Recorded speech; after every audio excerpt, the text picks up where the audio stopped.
Quando ele chega em Betânia, a Bíblia diz no versículo 2: ofereceram ali um jantar. De quem é essa casa? Acabei de falar.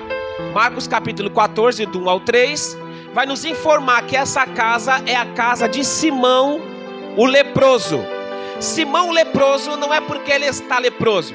Simão leproso é o nome que pegou, porque ele tinha sido curado já faz tempo, só que o nome ficou.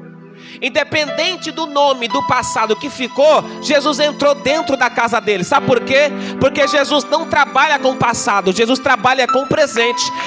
Agora o que me chama a atenção, Jonathan, é que Jesus entrou dentro da casa dele, sabendo que ele tinha um passado obscuro, que era ser leproso. Mas como Jesus não trabalha com o passado, Jesus disse: eu vou entrar dentro da tua casa, porque eu não trabalho com o teu passado, eu trabalho com o teu presente, com o teu futuro.